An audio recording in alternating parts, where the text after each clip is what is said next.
Hello, my name is Zachariah Van Sliders with Old Man Gaming, and this is yet another horrible game review. So, horrible game review, what is it? I do a terrible job reviewing a game that has either recently been released or recently been come to Games Pass. So, disclaimers.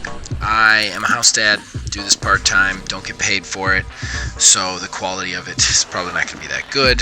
I also don't get through the whole game. This is kind of like an everyman's view of the game, so I get as many hours as I can get before I do the review, but if you want a more thorough one, there are other places to get it. Next disclaimer, I feel that video games are one of the most subjective forms of art, so therefore I do not give scored reviews, don't believe in them. So I'm going to give you an overview of the game, then I'm going to give you pros and cons of the game, in my opinion, and then I'm going to tell you whether I as a player will be sticking with it for more reasons than just doing a review of it here. Those out of the way, let's get into it. Today's game is My Friend Pedro, Blood, Bullets, and Bananas. This game is a 2D platforming shooter from Devolver Studios. The idea behind this game is that you are this weird, crazy masked guy who wakes up in a meat locker, befriended by a talking sentient banana named Pedro, who only you can see, so he is very clearly got a screw loose. From that point on, you shoot your way through levels, just shooting and jumping and platforming your way through everything. The levels are kind of quick. You can do each level in like 5 to 10 minutes.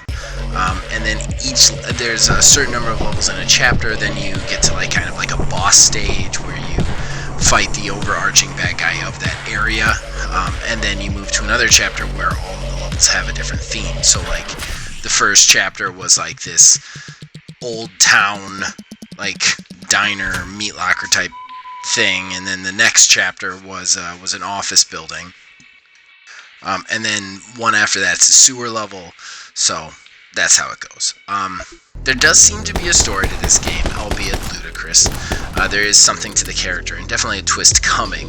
I can't ruin it even if I could, because I'm only about halfway through it. But the main goal of the game is, through each level, you are supposed to use the movement tricks that you learn in concert with the weapons that you have to get really crazy kills on the bad guys. You're not supposed to just shoot them. You're supposed to run in, do a triple axle backflip off a rope, into like through glass window, and then kick a knife into a guy's head, and then shoot 3 other guys. So in that way, it's very interesting. I mean, it includes all sorts of shooting tricks like ricocheting bullets off pipes. It also has like a mechanic where you kick a frying pan into the air and then you shoot the bullets off the frying pan into people. And then as the game progresses, each level kind of, well, not each level, but every so many levels, they add kind of a new mechanic. And by mechanic, I mean like 2 or 3 levels in a row, you'll be swinging on ropes. That'll be the main thing that you're doing. You're swinging on ropes to get kills. And then they'll add, from that, they'll add, like, now you're skateboarding. You're killing with skateboarding. And then you're killing while running on a barrel. And all sorts of crazy stuff like that. One thing that's interesting about it is every time you think you have all the mechanics down, they kind of throw a new mechanic in, a new wrench into the scheme, to kind of make you think about what you're doing and kind of see how you can add that into how you're, making these kills and chaining these kills together. Of course, there's also a focus. You also have a health bar that is relatively small. I'm playing on normal mode, and I have died my fair share of times. And I'm no great player, as you guys all know if you've been watching this channel, but it's a fairly severe combat system if on normal I'm getting murdered that much. But again, I think that's kind of part of the game. There aren't a ton of weapons in the game, and you get them very slowly. I actually, for the longest time, thought that there were only Uzis and pistols in the game, until you eventually get the shotgun in the 3rd chapter. Then you don't get another weapon until the 4th chapter. So the weapon variation is very small. I don't think that actually hinders the game, I'm just pointing that out. And each weapon feels like it has its uses, and it also is better or worse in certain situations. One thing that I find very interesting about the game is the way they do dual wielding in a way that I don't think any other game does, and they really allow you to aim in two different directions with both guns without somehow making it overcomplicated. And I did not think that was possible. And even in 3D games, like, that's one thing that's interesting about this game is it's 2D, and with the heavy shooting, I almost felt like this should be a 3D game. I don't know how this is going to work in 2D, but in 2D it almost allows it to work a little bit better than if it was in 3D. And this is no more evident than when you can split your guns in two different directions to fire, which allow you to get these really cool kills and takedowns. And like I said, I don't think I've ever seen two guns mechanic as cool as this one, which this should probably be in the pros section, but, you know, I'm getting ahead of myself. After all, it's a horrible podcast. The disclaimers were at the top. It's not a podcast. Wow, really botching this. It's a horrible review. So let's move past that crap and get into the pros, into the positive ones. As I just mentioned, I'm just going to reiterate it. There is no better two-gun system that I've ever played in games, and I've played a lot of shooting games, but any game when you have a dual pistol or a dual Uzi or dual anything, one in each hand, your aiming is still fixed. It's still one point, you're just throwing out more rounds. With this, it really allows you to shoot them in two different directions, and I don't think you could do that in 3D as efficiently as they do it in the 2D, and it's amazing to behold. It really is. Once you get the hang of it too, it gives you this real power trip. And I guess that's the next pro, which is the power trip. That's what this game is about. It's about really like feeling like a god of the gun, and just like spilling ammo everywhere and shooting everybody to bits. And it's very, very cool in that way. Not to mention the fact, like, just even in the beginning when you're not getting a ton of points, it still makes you feel that rush of just like, I'm just ending everybody, even when you're not doing it in a particularly cool or interesting way. The game still makes it somehow feel cool and interesting. My next pro would be the lack of boredom here.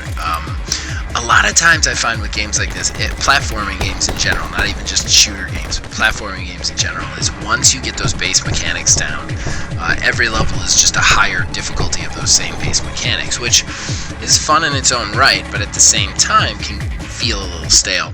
This one really does a great job of pacing out those mechanical additions to the shooting, to the dodging, to the movement, and just like, I love that, like, every level I'm like, what's gonna be new about this? That anticipation. And what's even better about this is that the way they do the shooting, the way they do the gunplay, is once you practice it a little bit, even when they throw a new mechanic in, you can kind of be like, oh, this is how this is gonna work. And you're only clunky for the first time or two. Sometimes not even that. So let's shift over to cons. Let's go negative now. My first con, my main con, are the boss stages. I don't love them so far. I've only actually gotten to 2 of them. What happens in the game is usually you fight through a bunch of levels in a chapter, and then that final level in the chapter is a boss fight of some sort. I don't want to spoil them, but they're usually way more dumbed down, way more easy, and they don't involve any of the cool mechanics or shooting that the chapter has built up. And in that way, it kind of makes you feel like, I don't know, like kind of a letdown. Like, you're building all this skills to not really anything, and that kind of bothers me.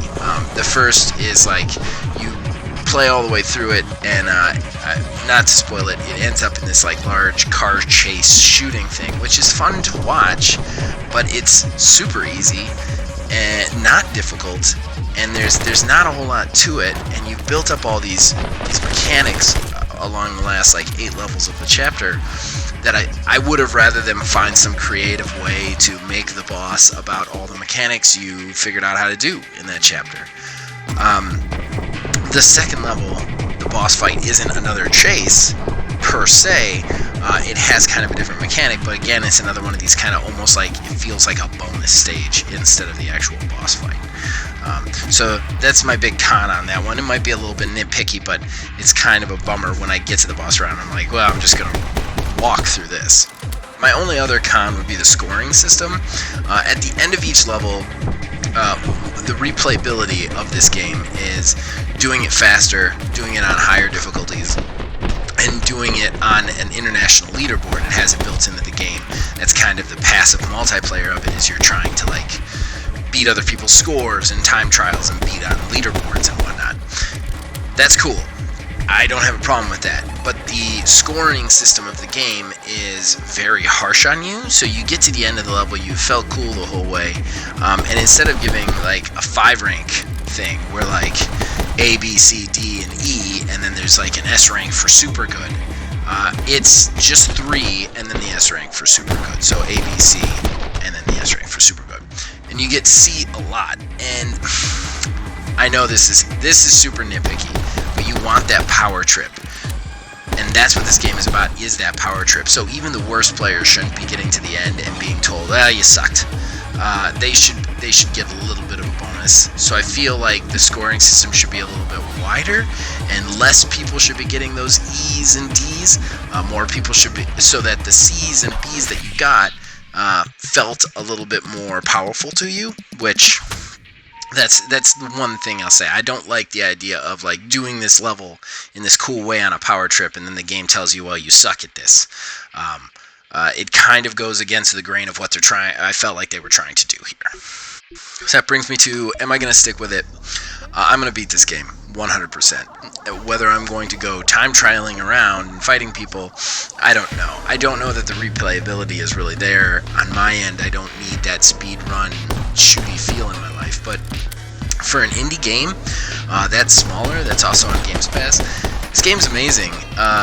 It's really well timed out, and the planning that went into it is the most impressive thing. And the fact that, like, even when I put it down, I can, like, just be like, wow, this is great. It's down. I'm wondering what's going to happen next. And one final pro that I missed in the pros section that I just want to tag in here. Like I said, I'm terrible at this, but this game is really easy. And this is coming from the single dad with not a lot of time part of me. Really easy to pick up for 10-15 minutes and put down. There are no games out there like that right now. I mean, you try and play Destiny, you got 20 minutes of loads of screens just to get into a match. With this, it's real easy loading. You pick it up, you can, turn it on, you hit continue, it takes you right into a level. A level is, like I said, 5 to 10 minutes, and then it immediately saves your progress at the end. I had a day where I needed to pick my kid up from school, but I was done with something.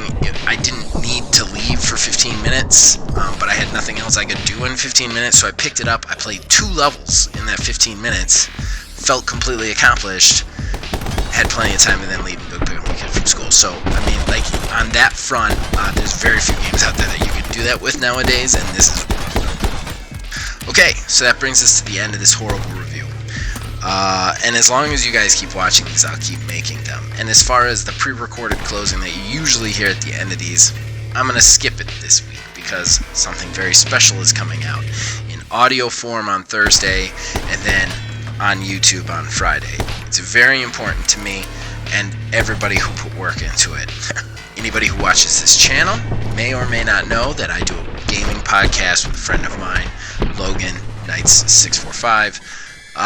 We do it. The YouTube version comes out on Friday. Our audio version comes out on Thursday.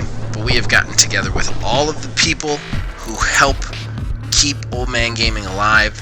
All of our biggest commenters, all of our contributors, and all of our guests that we've had on the podcast before. And we did a horrible game award show. And I'm very proud of it.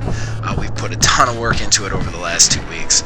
It's coming out on Thursday in audio form, and then Friday morning on YouTube at some point before noon. So please, that's my only pimp at the end of this. Please check that out when it comes out.